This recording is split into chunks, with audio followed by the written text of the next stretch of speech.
Hello and welcome back to Behindthepaddle podcast with me, Paul and Victoria.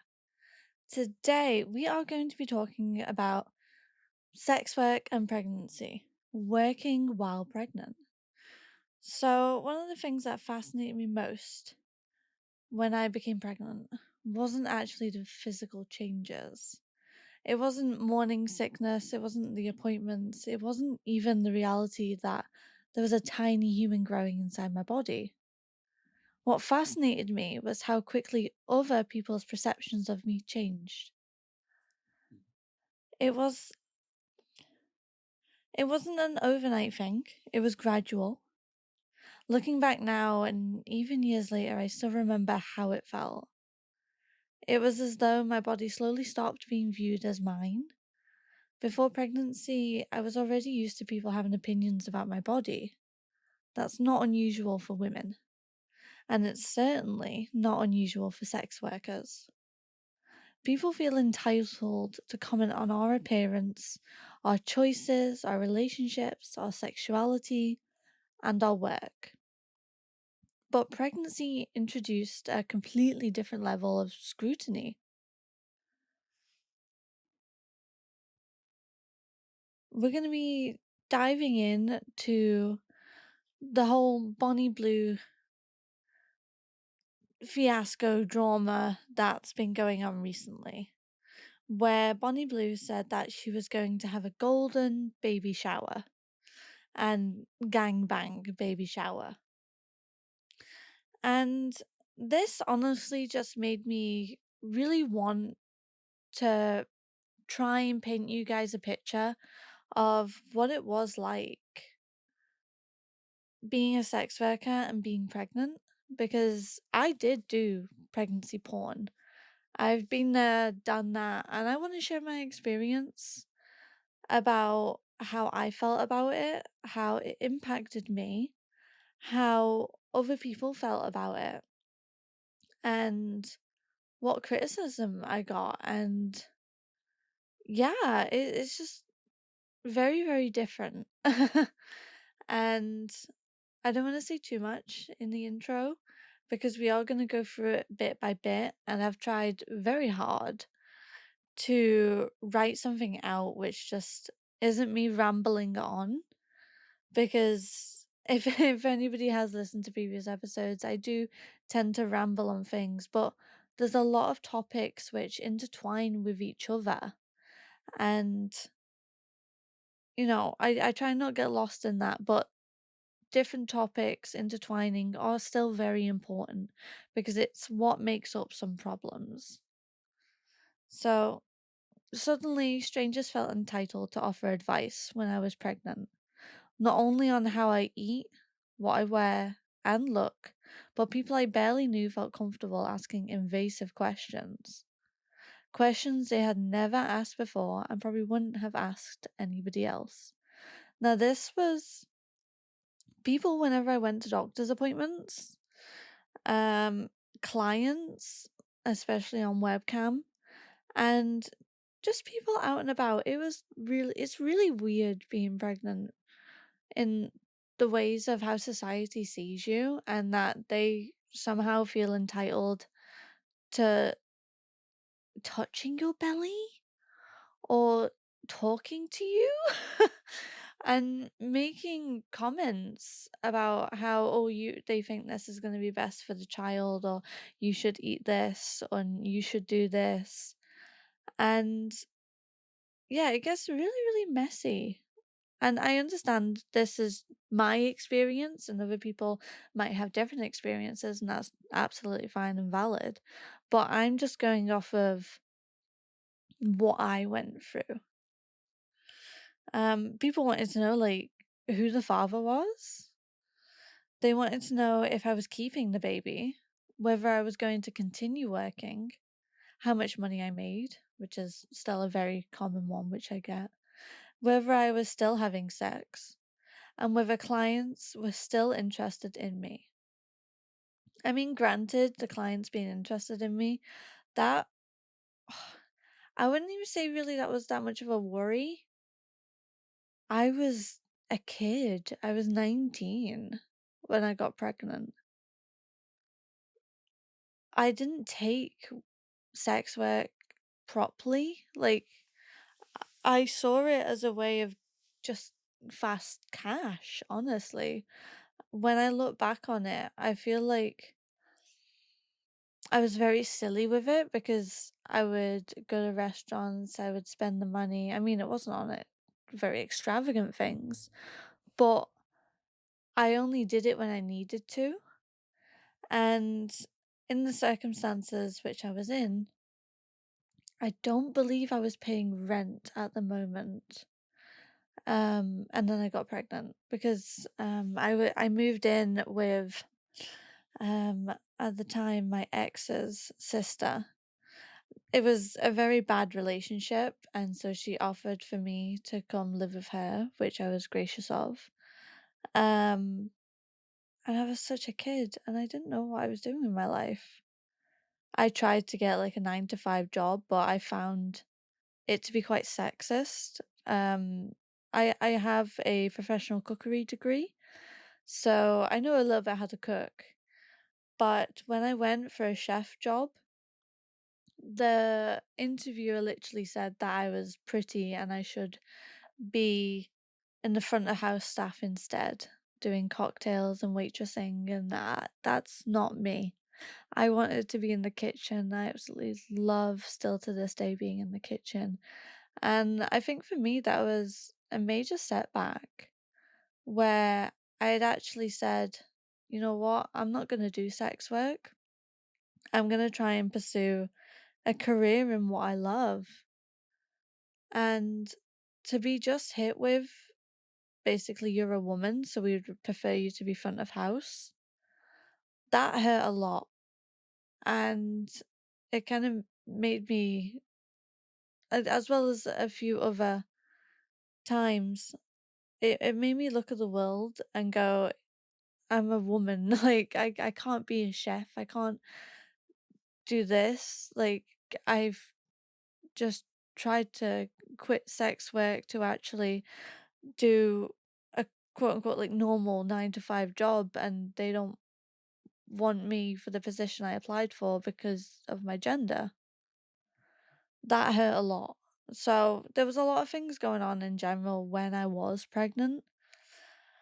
Well, that was actually just a wee while just before I wasn't pregnant, but around that time I was still trying to figure out my life. And I know that certainly one of the things that I didn't want to be was pregnant, in all honesty. And we're gonna dive more into that in a minute.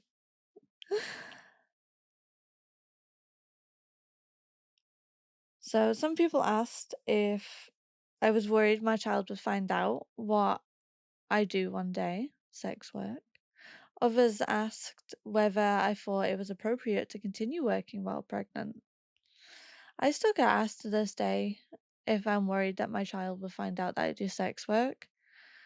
Um, my child is aware to an extent of what I do,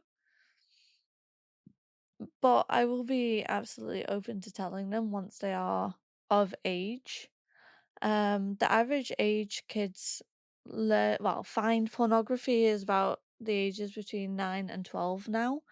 So yeah, I very much want to make sure that they navigate online safely and are educated on sex and such matters.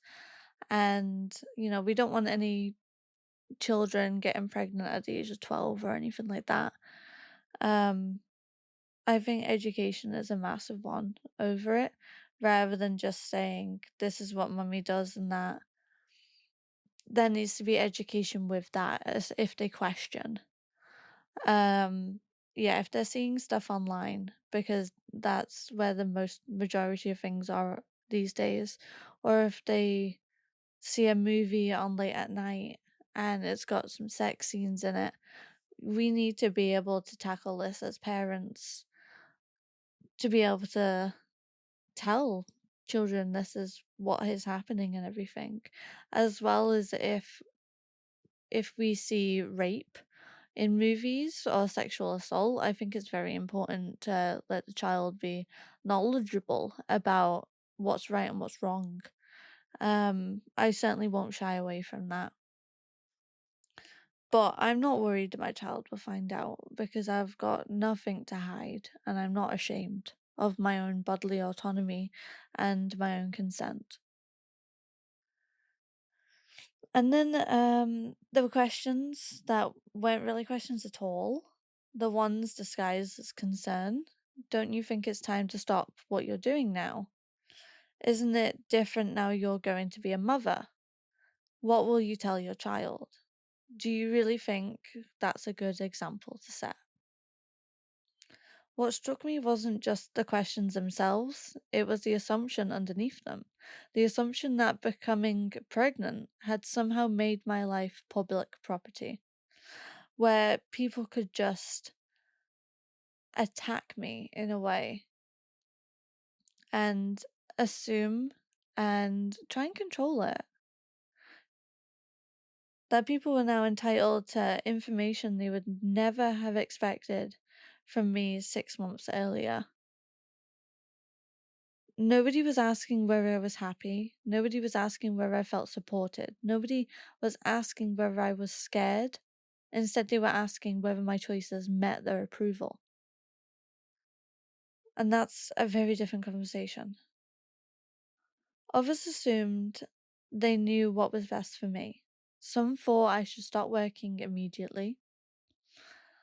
I know that the people who I was living with and the baby daddy, we definitely did not know what to do because I obviously needed to earn money to pay for this baby.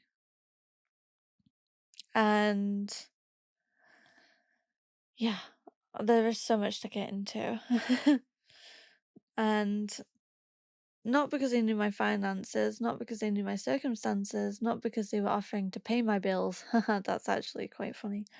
Simply because pregnancy had suddenly made them feel entitled to an opinion. Some people told me I should stay home and focus on being a mother. Others suggested I should completely reinvent my life before the baby arrived. So, nobody wants to hire a pregnant woman. Doesn't matter how many weeks you are, nobody wants to hire a pregnant woman who is then going to go on maternity leave. The people who I was living with, once they found out I was pregnant and the baby daddy moved in with me. So there was 2 adults, a child already, in the home that I was in. I was the nanny to that child. I adore kids, I do. And so I was more than happy to be a nanny. I don't believe I was getting paid or anything like that to be the nanny. I just did it because being nice. And I was also just having lodgings being there. It was one of my very core moments is helping him take his first few steps, and that was beautiful. But it was also the realization of there was 2 parents who worked full time, so they had to hire a nanny. And so they missed out on I'm trying not to cry because they missed out on a lot of key steps in his life. And that was sad to see. And I didn't want to lead a life like that. I didn't want to lead a life where I would be on a ball and chain to this 9 to 5 job and I would only have so many hours a day to my kid. And I didn't want somebody else raising them full time, literally 5 days a week. It wasn't nice. I enjoyed being a nanny, yeah, but the realization of if I was to become a mother, I don't know how I would deal with having a nanny, or if I could afford a nanny, or if I could work a full time job with having a kid. Childcare was a major issue. But yeah, there was two adults and a child in the first place, and then there was me, and then my partner um moved in. So there was altogether four adults and a child, and then there was another child at one point, and then my own as well.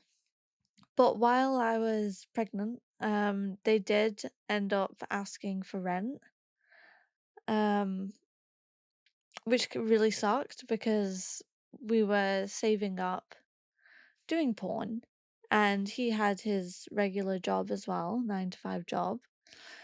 Um, yeah, we were trying to save up as much as possible, and then they kept like increasing the rent, and we had to also pay for groceries as well.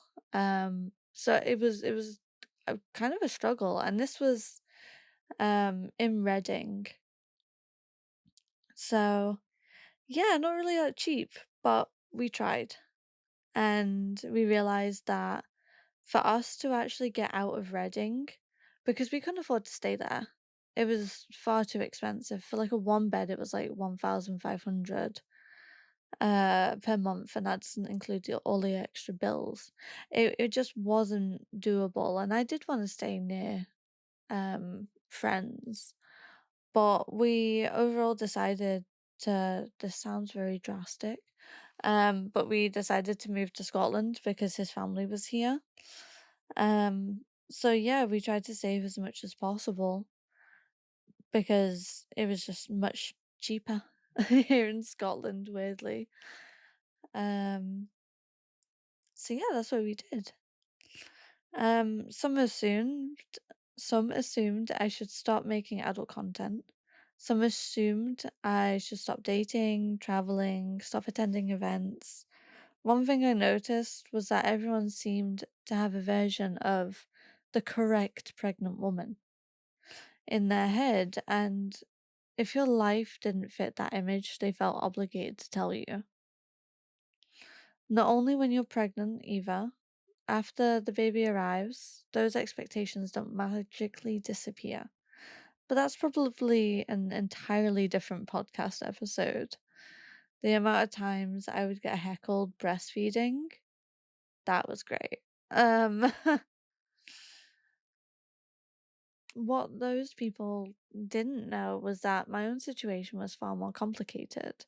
My pregnancy wasn't planned. I was 19 years old and coming out of a really toxic relationship. The baby daddy was a rebound, and he's well aware of that. We were both young. Well, he was 5 years older than me. Yeah, I think 5. Yeah, 5. So he knew quite a bit better. I was still young and I had a lot to figure out. I just came out of a really toxic relationship, which was emotionally and mentally abusive and draining, and it was horrible just for the both of us. And when I became pregnant, it was a shock. I mean, although let's be honest, if you're not using protection, there's always a possibility of pregnancy. But knowing that intellectually and living through it are two very different things. At the time, I was living with a Christian woman who had struggled to get pregnant herself. And when I told her that I was pregnant, she immediately saw it as a gift. Now, I do believe she announced that she was actually pregnant with a little miracle baby, I think 2 weeks before or like a month before. Um, I still remember it like it was yesterday in the toilet waiting for the stick to tell me I was pregnant. I remember going to my partner's because we were only dating for like 2 weeks, 4 weeks. We weren't even dating, we were just sleeping around. Um, yeah, I remember being like, I haven't been on my period in a while, and I'm gonna go pee on a stick. I I think I got my friend to go buy it, and we went to hers, and I peed on it, and I just waited, and I was like, I was so adamant that I wanted an abortion. I really did, because I didn't want a child. I was 19. I was in Reading, and I had quite a high-end amount of clients where, like, some were millionaires, and I was having a lot of fun. Um, and I wasn't ready. I had, like, no savings. I didn't know what to do. And, like, I didn't want an abortion because I hated children or because I didn't care, but because I was terrified. I'm 27 now, and it was at this age that I wanted children, which is crazy to think. I didn't actually have the guts to go through with the procedure alone, with the abortion. Nobody would go with me, and I didn't have the guts to do it alone. So I just kept the pregnancy. And I have no regrets or anything like that. I don't. But I understand autistically. I understand that my life could have been very different without a child. Absolutely. I'm happy I do have my wee one. I don't regret them, but I also understand how different my life might have been if I hadn't became pregnant, if I hadn't became a mother. Both things can be true. I can love my child and still recognize that becoming a mother at 19 changed the entire direction of my life. The truth is that I didn't feel prepared. I didn't have the greatest childhood myself, and I certainly didn't know how to raise a child. Not in a safe, non-toxic environment. I had no experience of gentle parenting. I was still trying to figure out who I was as a person, never mind how to become responsible for another human being.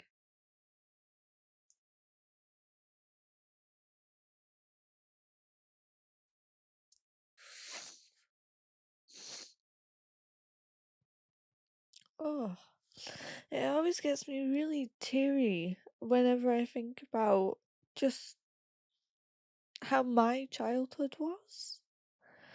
Because I was spanked and humiliated as a child, mentally, emotionally, physically, God, in all the ways.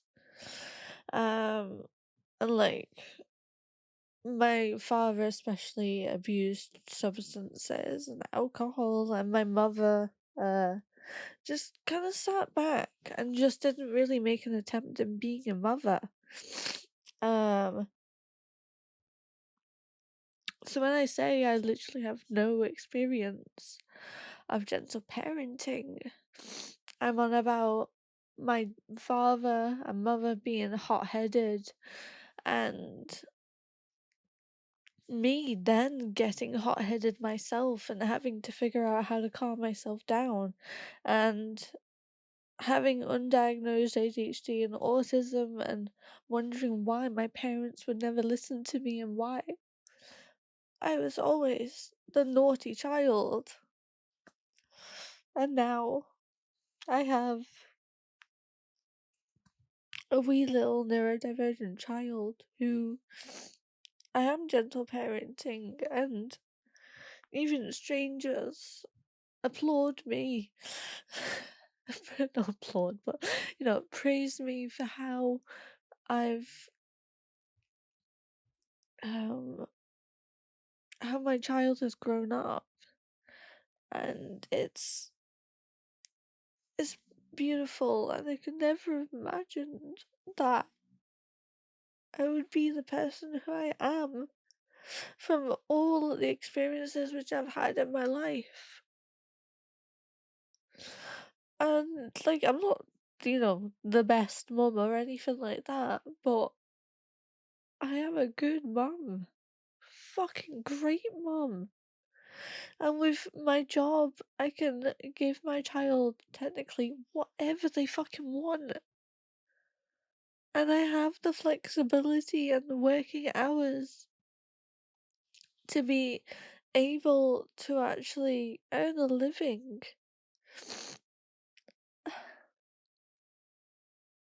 And that to me, that my child is worth living for.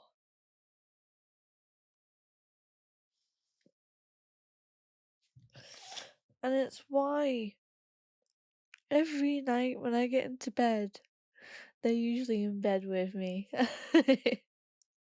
Because we just have that close bond. And I cherish the moments I have with them. The hugs and the kisses. Like, they can be so sassy one day and grouchy, and like, I'll still cuddle up to them and I'll still love them.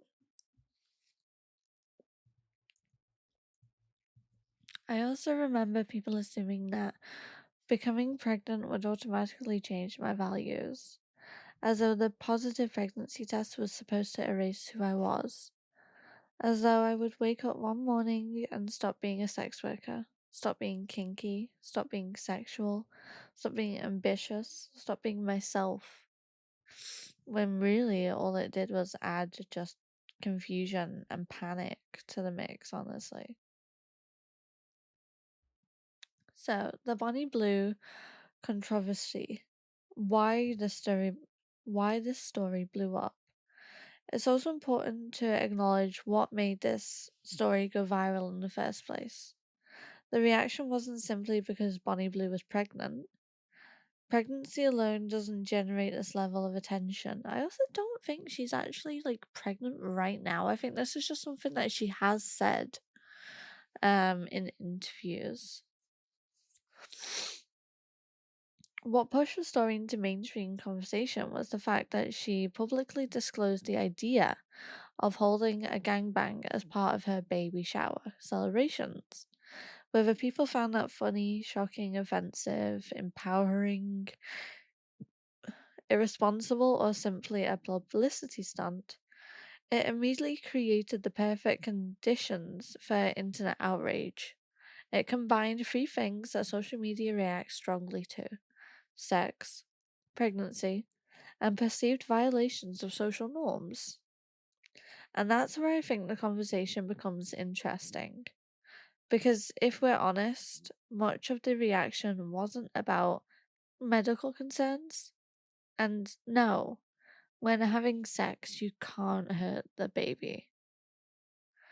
Or even the pregnancy itself. It was about symbolism. For many, a baby shower represents family, motherhood, innocence, and the beginning of a new chapter in life. When Bonnie Blue combined that imagery with a highly sexual event, she brought together two ideas that society usually keeps separate. That's why the reaction was so intense. People weren't simply responding to a planned event, they were responding to what they believed the event represented. For some, it represented freedom and bodily autonomy. For others, it represented exploitation or poor judgment. For others, it was simply another example of outrageous marketing in an economy where attention has become a valuable commodity.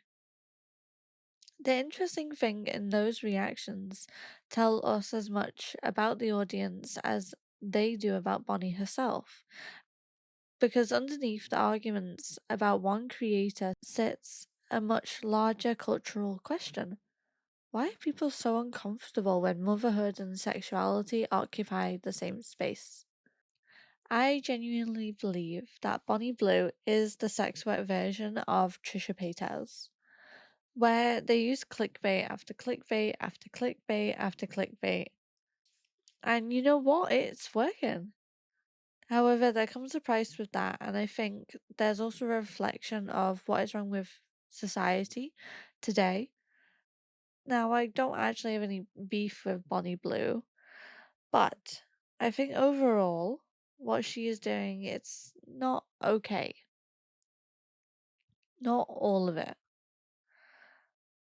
But I don't believe it's doing massive amounts of harm. Instead, I believe that it is bringing awareness to women's autonomy and how society has viewed women's bodies and how women using their bodies consensually, how they like, as a bad thing, and they should be ashamed of themselves. However, I don't like it when she said she wouldn't see illegal migrants.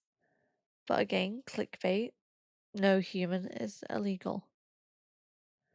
Because whether you've seen the headlines, the TikToks, the reaction videos, or the endless arguments online, chances are you've encountered some version of the Bonnie Blue.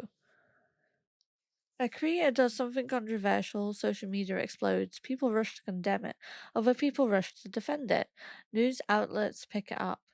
Commentators create content about it, reaction videos appear, and before long, everyone has an opinion. Now, I do wish that Bonnie Blue did have like a better message, but I do see that she does say that it is consensual and that it should only be 18 plus. There is some sanity to what she says, but we only really see the insanity part where it is just clickbait after clickbait, rage bait, all that stuff. What fascinated me about this particular story was how quickly the conversation moved away from what actually happened and towards what people imagined it represented. Because that's what moral panics often do. They transform individual actions into symbols of something much larger. Suddenly, one creator isn't just one creator, she allegedly represents an entire industry. That, yeah, I definitely see that. Sex work industry just painted with one big brush, which is why there was a lot of outrage, especially in the sex work community, with Bonnie Blue.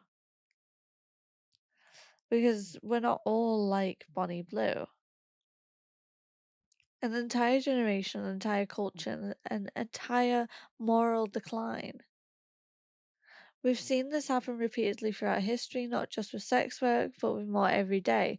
Rock music, when pornography became more accessible, when social media exploded, when OnlyFans became mainstream, when women entered professions previously dominated by men. Every generation creates its own symbols of cultural anxiety, and right now, adult creators are often being used as those symbols, particularly women, particularly successful women, and especially women who appear completely unashamed of their choices. We've seen it with Bonnie Blue, we've seen it with Rebecca Goodwin, and we've seen it with many, many other sex work content creators. Because confidence often provokes stronger reactions than the behavior itself. Think about that for a moment. People are often more disturbed by a woman refusing to apologize than by what she's actually doing. When somebody says, I know exactly what you're doing, I choose this. When somebody says, I know exactly what I'm doing, I choose this, I'm comfortable with my decision, that confidence can deep that confidence can be deeply unsettling to people who believe certain choices should come with shame. And that's where sex workers occupy a fascinating position in society. For centuries, the dominant cultural narrative around sex work has been built around a particular image: the tragic woman, the victim, the exploited, woman who needs rescuing. Now, let's be clear: exploitation exists, coercion exists, trafficking exists. Those are serious realities that deserve serious discussion. But what happens when a sex worker doesn't fit that narrative? Me and many other sex workers who have actually been harmed doing sex work. Now, this is just an example. It's not necessarily connected too much to clickbait and things. But one thing which I learned recently was that when trying to fight the Nordic model, if you do not fit the opposition's narrative of being a victim to the point you want to quit sex work, they don't care about you. They will try and dismiss you. They will try and bully you. They will try and make out you're too privileged, even though you've said you've been sexually assaulted, you've been raped, um, or even you've been trafficked, or if you've been coerced. You do not fit that opposite person's narrative. I've seen it. You might get ignored. You might get bullied. I've tried to speak to the opposition, to the opposite side who has different thoughts and views. They don't want to listen. What happens when she's successful? What happens when she's making money, working consensually, and appears content with choices other people wouldn't make for themselves? Suddenly, the conversation becomes much more complicated because she no longer fits neatly into the role people have assigned her. And I think that's part of what we're seeing with Bonnie Blue. Yes, she is absolutely provocative. Yes, she understands how attention works. And yes, talking about having a gangbang at a baby shower was always going to generate headlines. But reducing the entire conversation to shock value misses something important. The more interesting question isn't simply why she says those things, it's why people react so strongly to them. Part of the reaction comes from the fact that several different conversations are happening at the same time. Some people are genuinely concerned about pregnancy, some are uncomfortable with sex work, some dislike influencer culture and the way controversy is increasingly used as a marketing tool. I mean, she is very, very good at marketing. She really is. Others simply enjoy participating in outrage. All of those reactions become mixed together until it becomes almost impossible to separate one concern from another. When we talk about sex work, we rarely talk honestly about poverty, financial insecurity, housing, childcare costs, or the pressure that push people towards particular forms of work. We talk about morality because it's easier. We talk about individual choices because it's simpler than talking about the systems shaping those choices. The news outlets want flashy headlines, they want to be front page. So the words, I'm a dominatrix mum, rather than sex work is labour. But if we genuinely cared about people, then we have to be willing to talk about those systems too. And we also need to acknowledge something else: pregnancy porn. Like every other category of adult content exists because there is a demand for it. People often spend a great deal of time analyzing the women creating the content and very little time examining the audience consuming it. Yet human history is full of examples of pregnancy, fertility, and femininity being sexualized, celebrated, and fetishized in different ways. The difference today isn't that pregnancy has suddenly become erotic. The difference is that some women are openly participating in that economy and benefiting from it themselves. At its core, I don't think this is really a story about Bonnie Blue. It's a story about how society responds when women refuse to fit neatly into the categories we've created for them. It's about the discomfort that emerges when motherhood and sexuality occupy the same space. It's about why pregnant women become public property the moment their pregnancy becomes visible. And it's about why so many people still struggle with the idea that a woman can be a mother, a worker, a sexual being, and an autonomous person all at the same time. And no vital headline is ever going to capture the reality. Which is why I think we do need to move beyond outrage and start talking about what pregnancy, motherhood, and sex work actually look like in the real world. Because that's where the most important conversations begin. The men we don't talk about. Now, whenever pregnancy porn becomes a public conversation, I notice something very interesting. People spend a lot of time talking about the women creating the content, very little time talking about the people consuming it. And I think that's important because pregnancy porn doesn't exist because pregnant women woke up one morning and collectively decided to start filming content. It exists because there is an audience for it. There are viewers, there are buyers, there are consumers. There are people actively seeking it out, and historically, the majority of consumers of heterosexual pornography have been men. Now, that's not a criticism, it's simply the reality worth acknowledging. Because whenever society becomes uncomfortable with a particular type of sexual content, we often focus on the woman appearing in it rather than the people creating the demand for it. And looking at why there is an actual want in making the pornography. Think about that for a moment. When a pregnant woman creates content, she becomes a controversy, she becomes the headline, she becomes the debate. But where is the conversation about the millions of people consuming sexualized images of women every day? Where is the conversation about the culture that constantly eroticizes women's bodies? Because the reality is that women are sexualized throughout almost every stage of life. Babies are sexualized, teenage girls are sexualized, adult women are sexualized, mothers are sexualized. MILFs have become one of the most popular categories in mainstream pornography. And you know what? Whenever I say I'm a mother, they look at me and they go, wow, you really? Because there is this pre-perceived idea, image of what a mother should look like.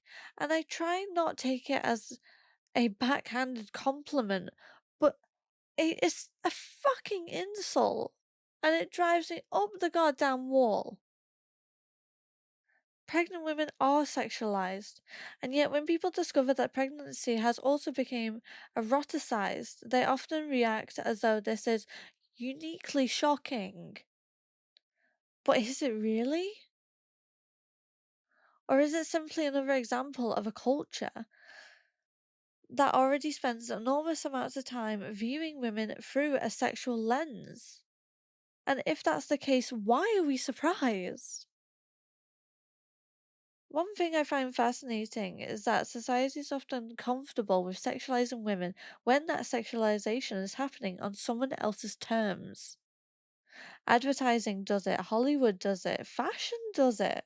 Music videos do it, social media does it, entire industries make billions of pounds from presenting women as desirable. Yet when women themselves recognize the desirability, take ownership of it, and profit from it directly, the conversation suddenly changes. Now people become concerned. Now people become uncomfortable. Now people start asking moral questions. And I think that's worth reflecting on because sometimes what we're reacting to isn't the fetish itself. Sometimes we're reacting to who controls it, who benefits from it, who gets paid. And that becomes particularly complicated when pregnancy enters the picture. Because now we have a woman who is not only sexual, not only desirable, not only visible, but also a future mother. And for some people, that combination creates enormous discomfort. Not because the attraction itself is new, but because it's forcing us to confront something we'd rather not think about. The fact that motherhood and sexuality have never actually been separate. We've just spent a very long time pretending they are. And perhaps that's why taboo plays such a powerful role in pregnancy porn. I can only speak for myself, but when I created pregnancy content, it wasn't because I had some great passion for making pregnancy porn. It was because I was 19 years old, unexpectedly pregnant, and trying to figure out how to survive. I didn't actually really create any sort of content before then. Yeah, maybe a video of me playing with myself, but that was around about it. I didn't think I'd actually make a whole 100 videos collection of me being pregnant or just doing online content in general. It didn't really occur to me as a career choice that I could do that. I needed to pay my bills. I needed to save money. I needed to move into a home where my family could actually live and grow. Like many people facing an unexpected pregnancy, I wasn't sitting around debating philosophical questions about motherhood. I was trying to work out how I was going to provide for my child. One of the things people often forget is that pregnancy can make you economically vulnerable. Employers aren't exactly lining up to hire heavily pregnant women. Maternity pay is often nowhere near enough to live on. And the support systems, they cannot be so much help. I remember going to the job centre looking for help and being turned away because my partner earned just over the threshold, which was 12.5 grand yearly. On paper, that meant we didn't qualify for support. In reality, it meant I was a very scared 19-year-old who had no idea how she was going to make things work and very few places to turn to. In fact, I didn't really get any government help. The only government help that I got was that because I was previously employed with a regular 9 to 5 job. Yeah, I know, right? I wasn't always a sex worker full time. And I got pregnant just a few months after. I was able to actually get some maternity pay based off of my old job, even though that I had quit. I was still able to get that, which is amazing, crazy. But it wasn't much. I believe at the time it was £500 monthly, which is not a lot. And so I thought I would actually look up, um, in this day and age, what maternity leave would get you. So what you could get is if you're self-employed, you could get between £27 a week to £194.32 a week for up to 39 weeks if you're self-employed. How much depends on how many Class 2 national insurance contributions you've made in the 66 weeks before your baby is due. To get the maximum amount of maternity allowance that you're entitled to, you must have been registered with HMRC for at least 26 weeks in the 66 weeks before your baby is due, paid Class 2 national insurance contributions for at least 13 of the 66 weeks before the baby is due. You may get £27 for a few weeks while your contributions are linked to your maternity allowance application, if you can get a maternity allowance application. Your payments will be increased and backdated if necessary. This can take several weeks. And if you're employed or have recently stopped working, you'll get £194.32 a week, or 90% of your average weekly earnings, brackets, whichever is less. Now that's harsh, isn't it? I hate that. For up to 39 weeks if you're employed or have recently stopped working. You can get maternity allowance for up to 39 weeks. This means if you take the full 52 weeks of statutory maternity leave, your final 13 weeks will be unpaid. So, for example, oh, also, and if you are on any benefits, which I wasn't entitled to because I had a partner and he was earning more than 12.5 grand. This is what I mean, where I was literally just goodbye. They didn't even give me leaflets to help me. It was not okay. When you claim maternity allowance, some of your other benefit payments may change, but your total benefit payments will usually either go up or stay the same. So, oh yeah, paternity leave. The mother's partner can take up to 2 weeks paternity leave. I genuinely think that should change. I don't think it's fair at all. To try and not get sidetracked, I don't think that's fair at all to only get 2 weeks. And the extra help, a £500 Sure Start maternity grant. It's so odd because they ask you so many questions about your partner as well. I wanted to see, so on average, if somebody earns £3,250 a month, so that's around 39 grand a year, the financial drop can be absolutely enormous. They could suddenly find themselves relying on maternity allowance, which would be £842 a month. So going from 3,250, that's a reduction of around 74% of their income. And that's before you've bought nappies, a pram, baby clothes, furniture, or paid for any additional costs that come with preparing for a child. So when people ask, why don't pregnant women just stop working? They're often imagining a maternity system that replaces someone's income. For many people, it simply doesn't. It is absolutely ridiculous to think that that is okay. The government want us to have children, and it's just not doable. Now, imagine that pressure if you're self employed, if your income disappears the moment you stop working, or if you're already living month to month. Suddenly, the conversation looks very different.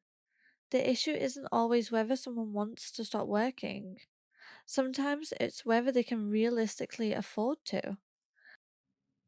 Not only maternity, your partner only gets 2 weeks leave to help you. That's insanely small. It's just horrible to think that the other partner only gets 2 weeks with their child, then boom, back to work. That's not enough time. That's not enough money. What about nursery costs when both parents need to go back to work to be able to pay the bills, as maternity pay clearly doesn't cut it? So when people ask why pregnant women create adult content, I think they're often asking the wrong question. The better question is what options were realistically available to them in the first place. Creating pregnancy content taught me a lot about human sexuality. It also taught me that people can fetishize almost anything. Some of the requests I received made perfect sense within the context of pregnancy content. Others made me deeply uncomfortable. I had men asking if my partner could ejaculate on my stomach, or if I could spend more time rubbing and displaying my bump because that was what they found attractive. One client even asked whether he could purchase a recording of my child's birth. That was an immediate no. With a handful of the videos, I felt really uncomfortable. It wasn't. Those experiences didn't make those experiences didn't make me hate my body, but they did change the way I felt about the content I was creating. There were moments when I felt less like a person and more like a fantasy someone else had constructed. And yeah, sex work, you do become a different person and a persona. But for me, with pregnancy, it was so much more. And I think because the fantasy wasn't fun a lot of the time, like how I'm having fun with work right now, and I have done for many years. I don't know if I want to go back to that.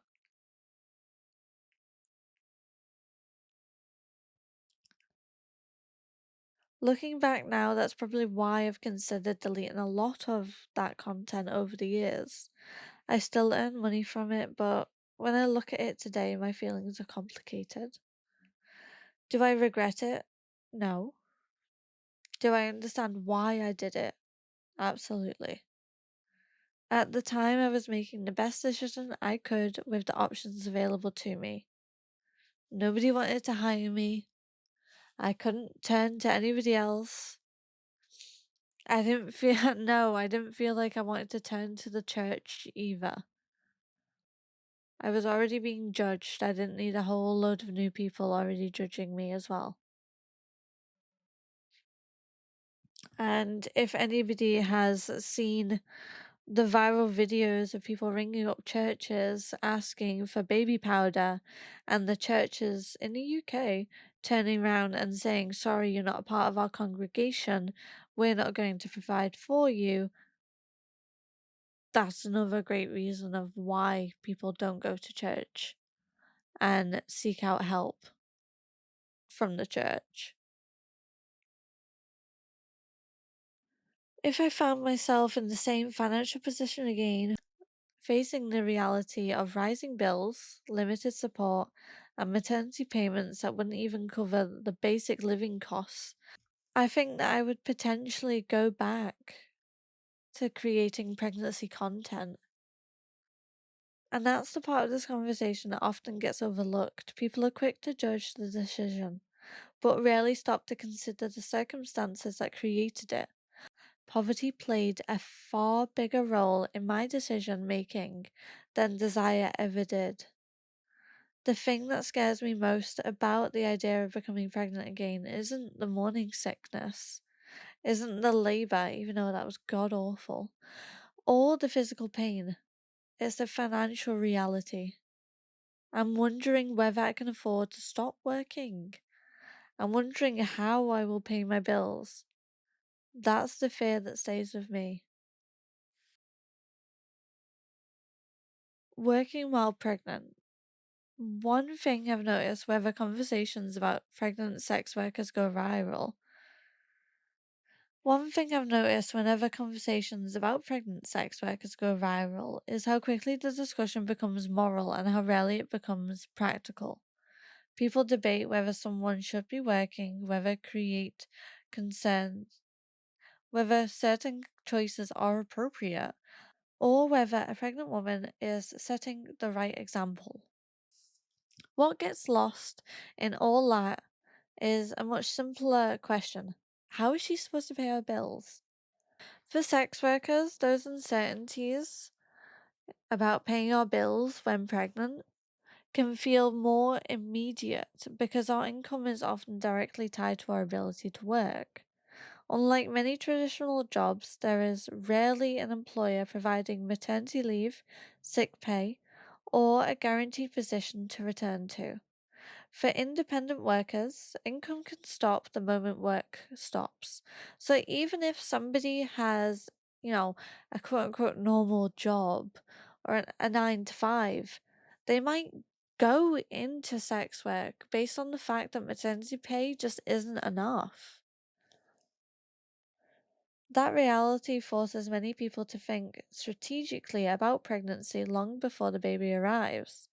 You're not just preparing emotionally for parenthood, you're trying to build a financial cushion, calculate future expenses, and work out how you're going to support yourself during a period when earning money may become far more difficult. I know this from experience. When I was pregnant, I wasn't spending my days thinking about public debates surrounding sex work and motherhood. I was thinking about survival. I was trying to work out how I was going to provide for my child and create a stable home for us. The reality was that maternity pay wasn't enough. Support was limited, and the financial pressure felt relentless. That pressure shaped my decisions far more than ideology ever did. That's one of the reasons I find public conversations about pregnant sex workers so frustrating.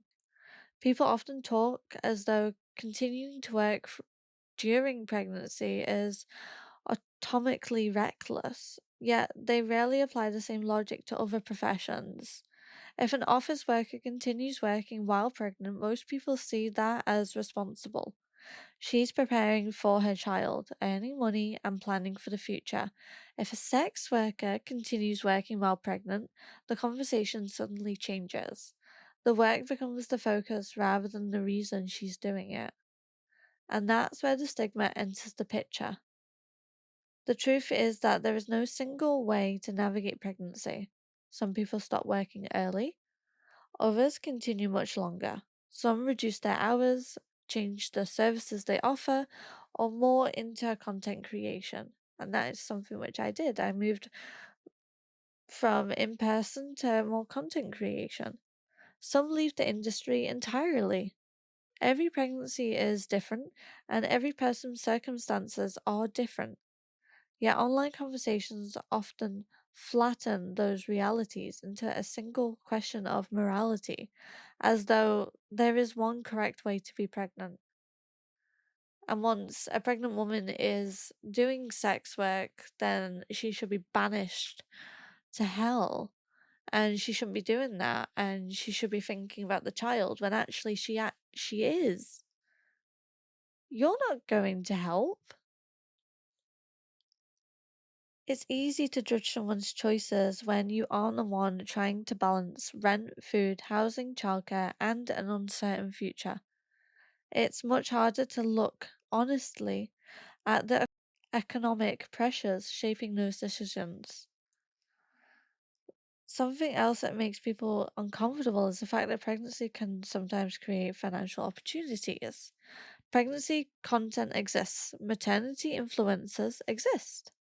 Pregnancy photography, sponsorships, advertising, and entire industries built around pregnancy exist.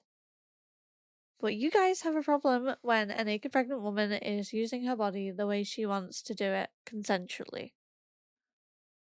Society generally accepts people making money from pregnancy until that person happens to be a sex worker. Then the conversations become more moral rather than economic. The inconsistency is worth examining because it forces us to ask what people are actually objecting to. Is it the fact that someone is making money while pregnant? Or is it the fact that the person making money is a sex worker? I don't think enough people appreciate how much planning goes into parenthood. Pregnancy is often portrayed as an emotional, wonderful, empowering journey, but it's also a financial one. Every major life decision has economic consequences, and having children is no exception. Long before the baby arrives, many parents are already calculating budgets, estimating costs, and trying to build some sense of security for the future. Ultimately, that's what most parents are trying to do. They're trying to create stability, protect the people they love, and build a life they can sustain. When we reduce those decisions to simple moral judgments, we lose sight of the realities driving them. If we're going to have an honest conversation about sex work and pregnancy, then we need to start with reality rather than fantasy. We need to talk about money, survival, and the economic pressures that shape people's lives. Because for many pregnant women, including many sex workers, the question was never, should I work? The question is, how do I afford not to? So I think that is where we're going to end this episode because I feel like I've babbled for quite a long time. At least my recording is like up to an hour right now. But I think I might do a part two where I talk about, can sex workers be good mothers? Um, yeah, and then healthcare, pregnancy, and stigma because I did have quite a bit more. Um, but yeah, I think the next bit is going to be quite short. But thank you for everybody listening. I really enjoyed this episode, and I really hope you carry on listening. If you would be ever so kind to listen to the other podcasts, episodes which I make, that would be really cool. And yeah, I hope everybody is having a great Monday, and subscribe, like, share, listen on Spotify and Apple and wherever. Um, yeah,